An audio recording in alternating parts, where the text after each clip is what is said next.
Hyunwoo had been working in the cold, empty research station for 3 weeks now. The place gave him the creeps. Every sound echoed through the metal corridors, and the lights flickered like dying stars.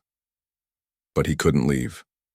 Not when he was so close to finding something that could change everything. "Pass me that data crystal," he called to his assistant Jimin. She was young, maybe too young for this kind of dangerous work, but she was the best decoder he'd ever met. Her fingers danced across the holographic keyboard like she was playing music. The station they were exploring was called Meridian's Hope, and it had been drifting in space for over 10,000 years. Most people thought it was just space junk, but Hyunwoo knew better. This wasn't just any old station. This was a research facility from the Great War, back when the entire galaxy almost died. "Professor, look at this." Jimin's voice was shaking. She pointed at the screen where ancient text was slowly appearing. The translation software was working overtime, trying to make sense of words that hadn't been spoken in millennia. Hyunwoo leaned closer, his breath fogging the screen. The text was fragmentary, full of holes where data had been corrupted over the centuries. But what he could read made his blood run cold. "Project designation, Humanity," he read aloud. "Final deployment against Void Incursion, 7429. Jimin looked up at him with wide eyes. Humanity? But that's just a legend, right? Something parents tell their kids to make them brave? Every species in the galaxy had heard the stories. During the darkest days of the Great War, when the Void Swarm was consuming entire star systems like a hungry beast, something called humanity had appeared. Nobody knew what it was exactly. Some said it was a weapon. Others claimed it was a secret, military unit. A few whispered it was something else entirely, something that couldn't be explained by science. Hyunwoo had always been skeptical. As a scientist, he believed in facts, not fairy tales. But the energy readings on his scanner were telling a different story. The signature matched recent anomalies detected by deep space monitoring stations. Whatever humanity was, it might still be out there. "Keep working on the translation," he told Jimin. "I need to check something." He walked to the other side of the lab where his equipment was set up. The energy scanner had been running continuously since they'd arrived, mapping every trace of exotic particles in the station's structure. What he saw made him sit down hard in his chair. The energy patterns weren't random. They formed a trail, like breadcrumbs leading deeper into space. Each reading was stronger than the last, as if whatever had created them was still active, still moving. "Professor?" Jimin called out. "I think I found something important." She had managed to piece together more of the file. The fragmentary text spoke of desperate battles, of worlds saved at terrible cost, and of something that the military commanders called the last resort. But it wasn't described like a normal weapon. The reports spoke of it with something that seemed almost like fear. "Listen to this," Jimin said, reading from the translated text. "Deployment of humanity successful. Enemy forces in full retreat. Casualties catastrophic. Recommend immediate containment protocols. We cannot control what we have unleashed." Hyunwoo felt a chill run down his spine. Containment protocols? They were trying to contain their own weapon? "There's more," Jimin continued. "Final report from Admiral Kelthara. Humanity has withdrawn to the Outer Rim. All contact lost. Strongly advise against any attempt to re-establish communication. Some weapons are too dangerous to wield twice." The lab fell silent except for the hum of machinery. Hyunwoo stared at the energy readings on his screen, watching the trail that led off into the unknown reaches of space. Whatever humanity was, it had terrified the people who had used it to save the galaxy. But that was 10,000 years ago. Now, according to the latest reports from the Galactic Council, ships were disappearing again at the edge of known space. Entire colonies were going dark without sending distress signals. The pattern was eerily similar to the historical records of Void Swarm attacks. "We have to follow the trail," he said finally. Jimin looked at him like he'd lost his mind. "Professor, the Council specifically forbade any expeditions to the Outer Rim, and after reading this, maybe they had good reason. The Council doesn't know what we know. Hyunwoo replied, copying the energy readings to a portable drive. If the void swarm is really coming back, we might need to find humanity again, even if it scares us. He began packing his equipment, his mind already planning the expedition. They would need a ship, supplies, and a crew crazy enough to venture into the unknown. Most importantly, they would need to keep their mission secret. The Galactic Council wouldn't approve, and some of the other species actively suppressed research into the Great War period. Are you really going to do this? Jimin asked. Hyunwoo looked at her serious face and made a decision that would change both their lives. We're going to do this. Because if I'm right, if humanity is still out there, then the galaxy might need it again soon. Outside the station's viewports, the stars seemed to dim slightly, as if something vast and hungry was moving in the darkness between them. 3 months had passed since Hyunwoo and his small crew left the safety of civilized space. Their ship, the New Dawn, wasn't much to look at. It was a patched-together scout vessel that Hyunwoo had bought with his life savings, but it was fast and quiet, which was exactly what they needed for this unauthorized mission. Captain Taeho was piloting them through what used to be the Kessler system. At least that's what the old star charts called it. Now it was just a graveyard of dead worlds orbiting a dying sun. The gas giant that had once been a jewel of the outer colonies was now a hollow shell, its beautiful rings reduced to scattered debris. Take us closer to the third moon, Hyunwoo instructed, studying his scanner readings. The energy signatures are strongest there. Taeho was a good pilot, maybe the best Hyunwoo had ever met, but even he seemed nervous as they approached. The devastated moon. Professor, I've seen war zones before, but this is different. It's like something just erased everything. He wasn't wrong. The moon's surface had been stripped down to bare rock, but it wasn't the clean destruction of orbital bombardment. It looked like something had literally eaten the landscape, leaving behind twisted metal formations that hurt to look at. There, said Sujin, their archaeologist, pointing through the viewport. Those crystal formations, they're not natural. Massive crystalline structures jutted up from the moon's surface like frozen screams.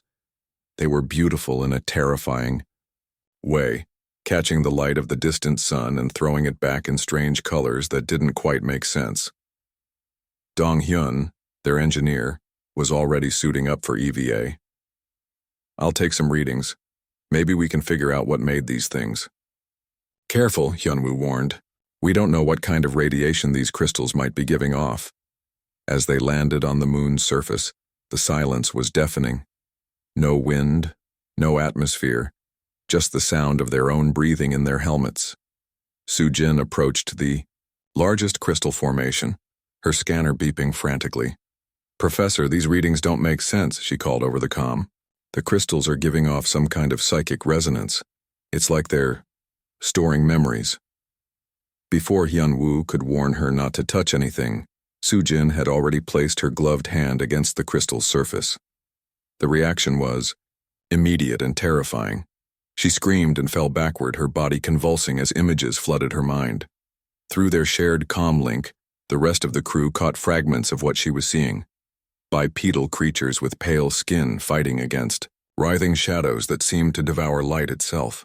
The creatures were using primitive weapons, kinetic firearms that should have been useless against cosmic horrors, but they kept fighting anyway. Get her away from that thing, Taeho shouted, but Sujin was holding up her hand, signaling them to wait. I'm okay, she gasped. I'm seeing the final battle. The defenders, they called themselves humans, but they weren't just fighting for their own world. They were fighting for everyone.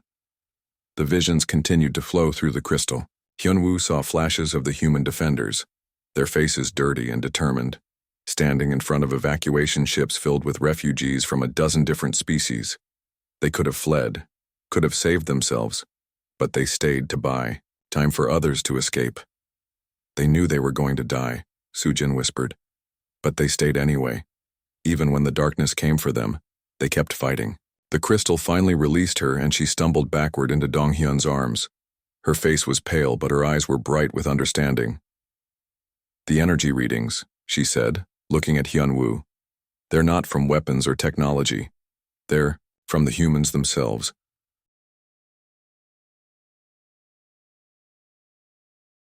Doctor back on the ship, they analyzed the data they'd collected. Young Jae-sung, their navigator, had been plotting the course based on the energy trail they'd been following. His findings were both exciting and terrifying. The trail gets stronger as we move toward the galactic rim, he reported. But Professor, we're not the only ones following it. The scanner showed other ships in the distance, some following the same energy signatures. Most were keeping their distance, but a few looked like they were actively hunting for the same thing. Who else knows about this? Tae-ho asked. Could be anyone, Hyun-woo replied grimly. Treasure hunters, military scouts, maybe even Void Swarm, cultists looking for revenge. They visited 3 more dead systems over the next few weeks, each one telling the same story. Worlds that had been defended by humans, where the mysterious Void Swarm had retreated after terrible battles. But the cost had been enormous. Entire civilizations had been saved, but the humans themselves seemed to have paid the ultimate price. At so, each site, they found more memory crystals, more fragments of the truth. The humans hadn't been conquerors or invaders. They had been protectors, showing up wherever the darkness threatened innocent lives. They fought with courage that bordered on insanity, never retreating, never abandoning those who couldn't protect themselves. It doesn't make sense, Jimin said one evening as they sat in the ship's small common area. How could one species be so different from everyone else? Hyun-woo looked out at the stars, following the energy trail that led deeper into the unknown. Maybe that's what we're going to find out. But as they prepared to jump to the next system, their scanners detected something that made everyone's blood run cold. The energy signatures they'd been following weren't just getting stronger. They were getting fresher, as if whatever had created them was still active, still moving through space. Somewhere out there, humanity might still be alive. The new dawn dropped out of hyperspace into something that defied every law of physics Hyun-woo had ever studied. Before them stretched a massive graveyard that seemed to go on forever. Thousands of ships from hundreds of different species, all arranged in perfect defensive formations around a single dark planet. By the void, whispered Captain Tae-ho, his hands frozen on the controls. How long have these ships been here? The formations were beautiful and terrifying at the same time. Sleek Zephyrian cruisers floated alongside bulky Corvan battleships. Elegant Salathi destroyers hung motionless next to the geometric war machines of the Machine Collective. Every major species in the galaxy was represented, and many that Hyun-woo didn't recognize at all. The energy readings are off the charts, reported Dong-hyun from his engineering station. These ships aren't dead. They're in some kind of stasis, like they're waiting for something.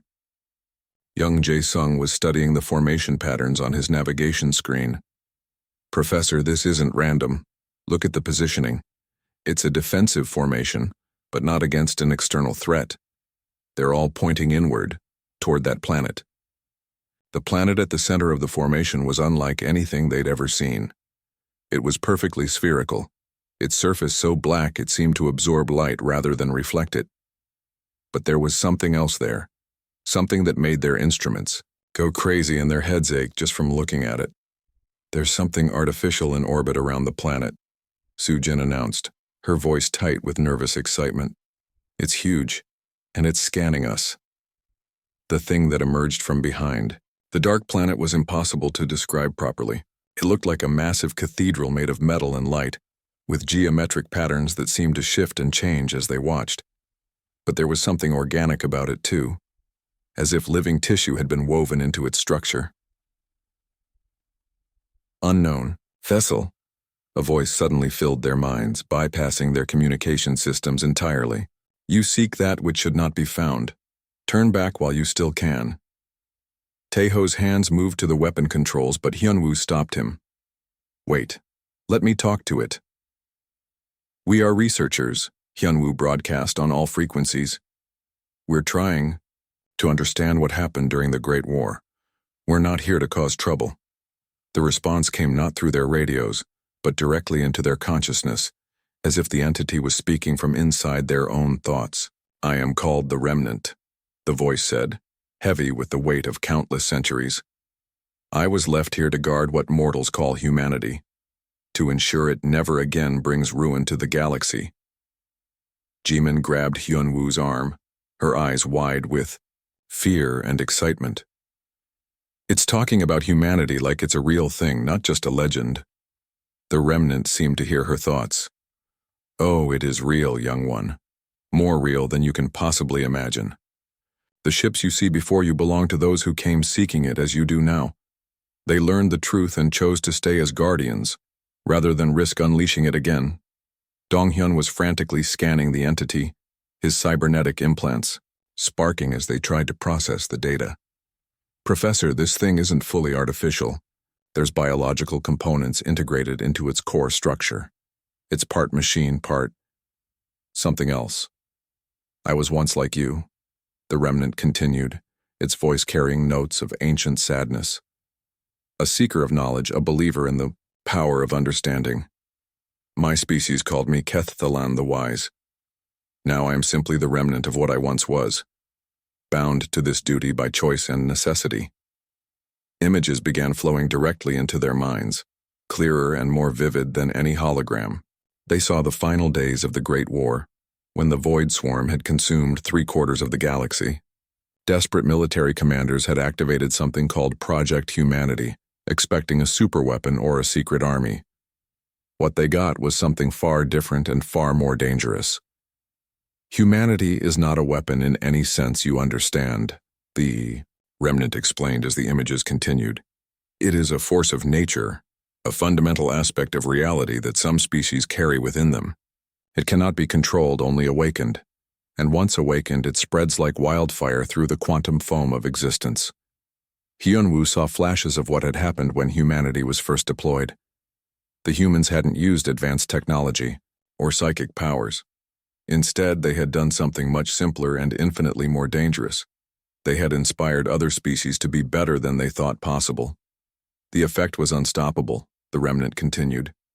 Species that had been enemies for millennia suddenly found themselves fighting side by side. Cowards became heroes, the selfish became selfless. Entire civilizations transformed overnight, driven by an inexplicable desire to protect others, even strangers, even at the cost of their own lives. Sujin was trembling as the visions filled her mind. But that sounds wonderful. Why are you trying to keep it contained? The remnant's response was filled with ancient pain. Because the transformation was not always chosen, free will became secondary to the imperative to protect others. Entire species lost their individual identities, becoming extensions of humanity's driving purpose. The cure became as terrible as the disease. More images flowed, civilizations that had abandoned their own cultures to become mirror images of human values. Individuals who had lost themselves in the overwhelming desire to sacrifice for others, whole planets where the population had died, trying to save people they'd never met. The humans themselves were horrified by what they had unleashed, the remnant explained. They withdrew to the furthest edges of the galaxy, hoping their influence would fade. But it didn't fade. It went, dormant, waiting. Taeho looked at the energy readings on his console, understanding dawning in his eyes.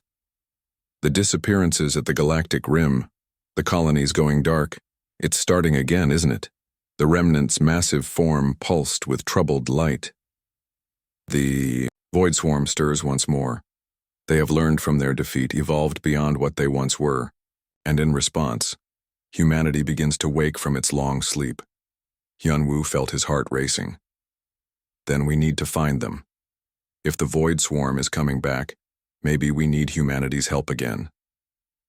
Many have thought as you do, the remnant replied, sadly. The ships you see around you came with the same hope, the same desperate need. But they learned what I learned long ago. Humanity cannot be wielded like a sword. It is a fire that chooses where it burns, and it consumes everything in its path, even those who think they can control it. Despite the warning, Hyunwoo knew they couldn't turn back, not when the galaxy might be facing annihilation again. We have to try. Show us the way. The remnant was quiet for a long moment, its ancient consciousness weighing choices that could doom or save billions of lives. Very well, it finally said. But know this. Once you wake the sleeping giants, there, is no putting them back to sleep. Humanity's gift is also its curse. They cannot choose not to care. The coordinates the remnant had given them led to a system that shouldn't have existed. On every star chart Jae-sung checked, this region of space was marked as empty, a void between the spiral arms where nothing lived. But as the new dawn dropped out of hyperspace, they found themselves staring at something impossible. "That's a G-class star with 9 planets," Taeho said, his voice filled with disbelief.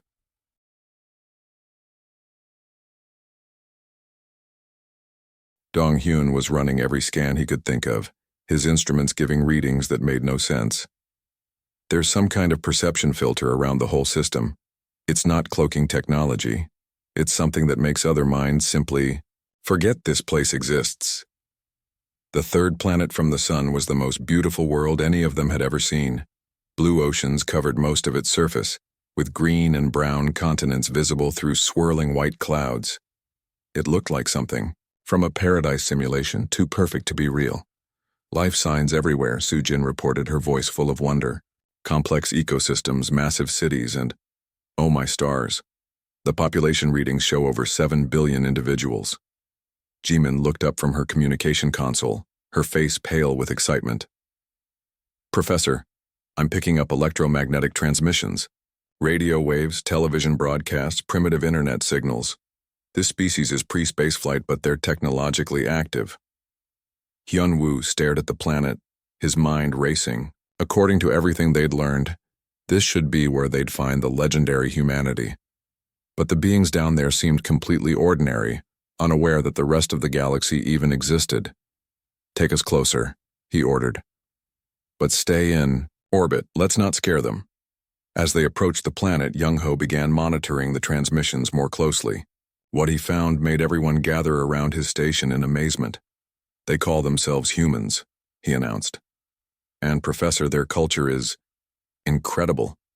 They have hundreds of different languages, thousands of distinct societies, but they're all the same species. They've covered their entire planet with cities and farms and roads." The images coming through their scanners showed a species that looked exactly like the beings from the memory crystals. Bipedal, relatively small, with no obvious natural weapons or defenses. They seemed utterly ordinary, going about their daily lives with no idea that cosmic horrors existed in the dark between stars. "I don't understand," Soo-jin said, studying the cultural analysis data. "These people seem so normal. Where's the legendary power that stopped the void swarm?" That's when the alarm started screaming. Jae-sung's navigation console lit up with warnings as massive objects began dropping out of hyperspace at the edge of the solar system. But these weren't ships in any conventional sense. They were living shadows, writhing masses of darkness that seemed to absorb light and matter alike. "Void scouts," Taeho whispered, his face going pale. 3 of them, moving toward the inner system. Hyun-woo watched in horror as the scout entities began their approach toward Earth. They moved with predatory grace, testing the system's defenses, probing for weaknesses. Behind them, space itself seemed to ripple as something much larger prepared to emerge. "We have to warn them," Jimin said, reaching for the communication controls. "Wait," Dong-hyun interrupted, pointing at his sensor readings. "Something's happening on the planet." The change was subtle at first. The electromagnetic chatter from Earth's surface began shifting, becoming more organized, more urgent. Military frequencies activated worldwide as governments that had been enemies moments before suddenly began coordinating their responses. "They can see them," Soo-jin breathed. "Somehow they can see the Void Scouts." Through their scanners, they watched as humanity began to react to the approaching threat. It should have been chaos. A pre-spaceflight civilization suddenly confronted with cosmic horrors should have collapsed into panic and despair. Instead, something extraordinary happened. The humans began to prepare for war, not with advanced weapons or alien technology, but with the crude kinetic firearms and chemical explosives they'd developed for fighting each other. Military bases worldwide came online. Ancient rivals began sharing intelligence and resources. Scientists worked around the clock to understand the threat while soldiers prepared to face something they couldn't possibly defeat. "This is insane," Tejo muttered. "They're going to fight entities that can consume starlight with bullets and rockets." But as they watched, something else began to happen. The quantum foam around Earth started to resonate with a frequency they'd detected at every site where humans had fought the Void Swarm. It wasn't technology generating the effect. It was the humans themselves. Young-Ho was monitoring communications from the planet's surface, translating fragments of what he was hearing. "They're not running," he reported in amazement. "They know they can't win, but they're not running. Listen to this transmission from their military commanders." A voice crackled through the speakers, speaking in the human language but translated by their computer. "We don't know what these things are or what they want. But this is our world and these are our people. We've faced impossible odds before. We'll face them again." The Void Scouts had reached the outer planets now, their dark tendrils beginning to drain energy from gas giants and asteroid fields. The shadow they cast fell across Earth's sky, dimming the sun and causing auroras of strange colors to dance across the planet's poles. That's when something awakened in humanity that had been sleeping for 10,000 years. It wasn't a weapon or a technology. It was something fundamental to their nature, something that the Remnant had tried to warn them about. As the shadow of the Void Swarm fell across their world, humanity stopped seeing themselves as individual nations and tribes. Instead, they saw themselves as one species, one family, facing extinction together. The effect rippled outward through space itself, carried by quantum entanglement and forces that science couldn't fully explain. Every sentient being within 1,000 light-years felt it, a sudden overwhelming certainty that some things were worth dying for, that strangers were worth saving, that hope could exist even in the face of annihilation. "My stars," Jimin whispered, tears flowing down her face. "I can feel it. They're not just fighting for themselves. They're fighting for everyone who can't fight back." On Earth's surface, humanity marshaled every weapon they had. Ancient nuclear arsenals were prepared for launch. Orbital platforms designed for peaceful research were hastily converted into weapon platforms. Every human who could hold a weapon prepared to stand against the darkness. But more importantly, they began broadcasting. Not just to each other, but to the galaxy itself, using radio waves and quantum frequencies they barely understood. The message was simple, transmitted in every language and mathematical constant they knew. "We are humanity. We stand between the darkness and the light. We will not yield." The Void Scouts paused in their advance, as if confused by this unprecedented response. In 10,000 years of conquering galaxies, they had never encountered a species that faced certain extinction with such absolute determination. And in the quantum foam of space around Earth, something that had been dormant began to stir. The legendary weapon called humanity was waking up, and the galaxy was about to remember why even the Void Swarm had learned to fear it. The Void Swarm arrived like a living nightmare made of darkness and hunger. Massive tendrils of shadow erupted from hyperspace, each one larger than a moon, writhing with malevolent intelligence. They had evolved since their last defeat, becoming something far more terrible than the scouts that had preceded them. From the bridge of the New Dawn, Hyun-woo and his crew watched in horror as the entities began consuming the outer planets of Earth's solar system. Gas giants that had existed for billions of years.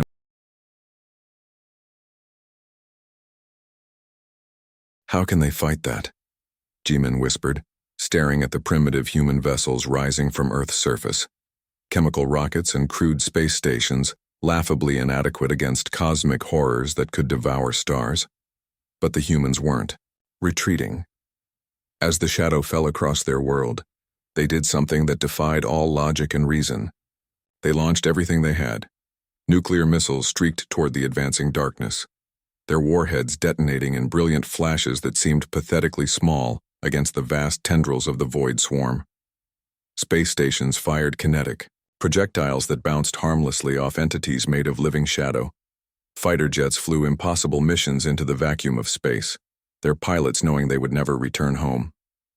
"They're going to be slaughtered," Tejo said, his voice thick with emotion. But then something extraordinary happened. As the first human weapons struck the Void Swarm, Something rippled through the quantum foam of space itself. It wasn't energy or matter, but something far more fundamental. It was pure determination made manifest, an absolute refusal to surrender, that bent reality around it. Dong-hyun's instruments went crazy as the effect spread outward from Earth. "Professor, I'm reading quantum fluctuations across the entire sector. It's like space itself is responding to what's happening down there." The effect reached the new dawn first, washing over the crew like a wave of liquid courage. Suddenly, Hyunwoo found himself thinking not about his own safety, but about the billions of innocent beings across the galaxy who would die if the void swarm wasn't stopped here and now. "We have to help them," he said, moving toward the weapon controls. Tae-ho nodded, his earlier fear replaced by grim determination. One small scout ship against cosmic horrors. The humans are right. Some things are worth dying for. But as they prepared to join the hopeless battle, something else began happening across the galaxy. The quantum wave emanating from Earth was reaching other worlds, other species, carrying with it humanity's unshakable conviction that no one should face annihilation alone. On the bridge of a Zephyrian dreadnought 3 sectors away, Admiral Kessathera felt the wave wash over her consciousness. For the first time in her career, she found herself caring more about strangers than about military protocols. "Set course for the human homeworld," she ordered her bewildered crew. "Maximum speed." Similar scenes played out across 1,000 worlds. Ancient enemies put aside their conflicts. Neutral species abandoned their isolationist policies. Trading guilds diverted their fleets from profitable routes, all because they suddenly, inexplicably, desperately needed to help a species they'd never heard of fight a battle they couldn't possibly win. Back at Earth, the Void Swarm was discovering something that had never happened in their millions of years of conquest. Their enemies weren't running.